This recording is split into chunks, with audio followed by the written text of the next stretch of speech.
Assalamu alaikum dear students, hope you all are fine. Today is our second lecture in physics. Okay, कल हमने ये introduction to physics पढ़ा था. मैंने आपको ये सारा एक्सप्लेन किया कि what is actually physics, why we are going to learn physics and what is the use of physics in our daily life. Okay, now mathematics the language of physics. आज हम ये पढ़ेंगे इंशाल्लाह. What is this? This is when the mathematics the language of physics का मतलब है that when the maths enters in the physics और concepts become more clear.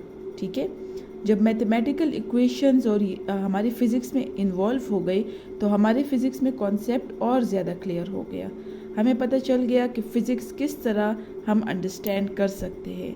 ठीक है, so physics and human condition improved when mathematics was incorporated in physics some 400 years ago.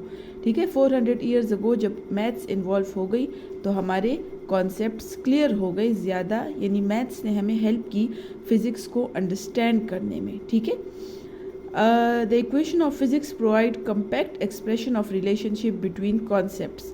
जिस तरह मैं आपको एक एग्जांपल देती हूँ, लेट अस सपोज आपके साथ एक इक्वेशन है that I is equals to Q by T. ठीक है, अब ये एक इक्वेशन है जो कि आप लोगों ने भी पढ़ी तो नहीं है, लेकिन ये करंट है, ये चार्ज है, ये टाइम है. तो अगर हम कहते हैं कि करंट जो है वो जब चार्जेस मूव करते हैं किसी टाइम पे तो उसे करंट कहते हैं. तो this equation help us to understand that what is current. अभी आप लोग ये आगे पढ़ेंगे, इसलिए मैं एक सिंपल एग्जांपल और दे देती हूँ कि F is equals to M A. F is equals to M A. Force हम कहते हैं कि फोर्स इज, सिंपल वर्ड्स में आप साइंस में पढ़ते थे कि द पुश और पुल. ठीक है, अब आप एडवांस में पढ़ रहे हैं कि force is the product of mass और एक्सेलरेशन. ठीक है, तो जब ये मैंने मैथमेटिकल इक्वेशन में लिख लिया तो आप मेरी बात को ज़्यादा सही समझ रहे हैं कि what is actually force, that when we multiply the mass and acceleration we get the force. ठीक है, सो इसका ये मतलब है इस टॉपिक का कि दैट मैथ्स जब इन्वॉल्व हो गई तो हमारे कॉन्सेप्ट ज़्यादा क्लियर हो गए. If you look at here, ideas of physics expressed in mathematical terms, they are clearer when the ideas. ठीक है, when the ideas of physics हमने मैथमेटिकल टर्म उसमें एक्सप्रेस कर दिए फिज़िक्स में तो हम ज़्यादा क्लियर हो गए अपने सब्जेक्ट के बारे में. ठीक है, now another is physics and science. What does it mean? आपको पता है कि साइंस की डिफरेंट ब्रांचेस है. कल मैंने आपको कहा था कि साइंस की डिफरेंट ब्रांचेस है. उसकी ब्रांच है आपके पास केमिस्ट्री, बायो, ये सारी आपकी ब्रांचेस है. ठीक है, सो फिज़िक्स एंड साइंस का मतलब है कि physics is the root of every field of science. Physics जो है आपके साथ बायो में भी यूज़ हो रहा है, बायो में भी फ़िज़िक्स की वजह से कॉन्सेप्ट्स क्लियर हो रहे हैं, केमिस्ट्री में भी कुछ कॉन्सेप्ट्स फ़िज़िक्स हमारे लिए क्लियर कर रहा है, इसी तरह हमारे लिए मैथ्स में भी क्लियर कर रहा है, कंप्यूटर में भी क्लियर कर रहा है. तो ये सारी जगह हमारे पास फ़िज़िक्स यूज़ हो रहा है. तो यहाँ पर मैंने आप लोग के लिए हेडिंग बनाई है रोल इन साइंस. क्या मतलब है इसका? कि physics is used in bio, in chemistry, in maths, in computer, in सारे फील्ड्स में और भी आपके पास है. ठीक है, जिस तरह आपकी बुक में लिखा हुआ है जियोलॉजी, एग्रीकल्चर, इन्वायरमेंटल साइंस, तो ये सारी जो हैं, ये मेडिसन, इन सब में हमारे पास फ़िज़िक्स यूज़ हो रहा है. It means this is very important subject that it make our concept clear in all other subjects as well, in all other field as well. If you look at here, I give some other examples as well. X-ray और CT scan, ये दोनों it works on the principle of physics. X-rays का सारा concept जो है, जो हम अपने मेडिसिन या हॉस्पिटल्स में यूज़ करते हैं, इसके बिहाइंड जितना भी कॉन्सेप्ट है ये हमें किसने दिया? This physics. आपके फ़िज़िक्स ने हमें कॉन्सेप्ट दिया. सीटी स्कैन जो हम हॉस्पिटल में यूज़ करते हैं पेशेंट्स को चेक करने के लिए, इसका कॉन्सेप्ट भी हमें फ़िज़िक्स ने दिया. ठीक है, so this is very helpful.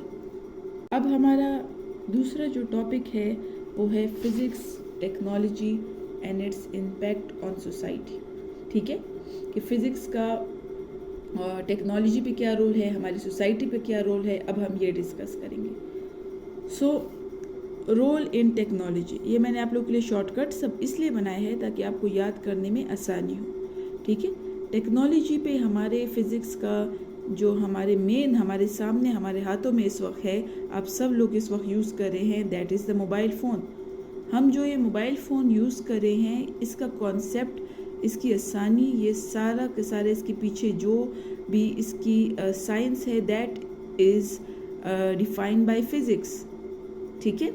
TV जो हम देखते हैं, टीवी स्क्रीन, आजकल आपको पता है क्रिकेट का मैचेस चल रहे हैं, सब क्रिकेट देख रहे हैं टीवी पर, न्यूज़ जो हम देखते हैं, so this all is because of physics, ठीक है। तो टेक्नोलॉजी पर फिज़िक्स के ये सारे रोल हैं, और आप लोग का यहाँ पर मुझे अभी बताएं इस वीडियो को देखने के बाद कि दो आप मुझे और रोल बताएं कि टेक्नोलॉजी में क्या क्या है मोबाइल फ़ोन और टीवी स्क्रीन के अलावा, या आप लोगों ने सर्च करके या ख़ुद अपने जहन में अगर आपको आइडिया है, because this is very simple question, तो आप लोगों ने मुझे इसका आंसर देना है, ठीक है।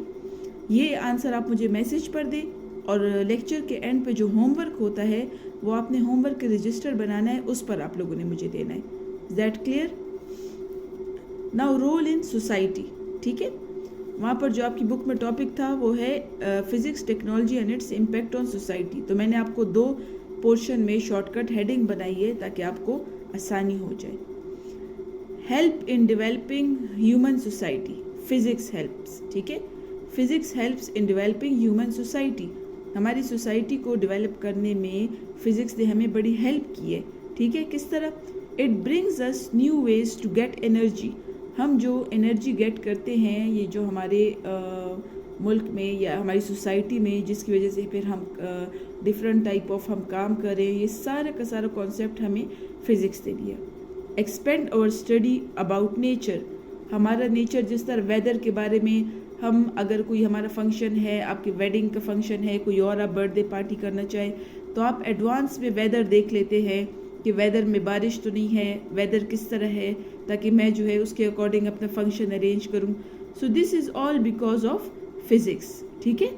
तो आपने 2 यहाँ पर मुझे पॉइंट्स अभी सोसाइटी के बारे में बताने हैं कि और आपके जहन में क्या है कि सोसाइटी में हमें और वो किस तरह हेल्प करता है, ठीक है। Physics, technology and its impact on society, ये मैंने पहले आपको पोर्शन में अलग अलग भी बता दिया, टेक्नोलॉजी और सोसाइटी।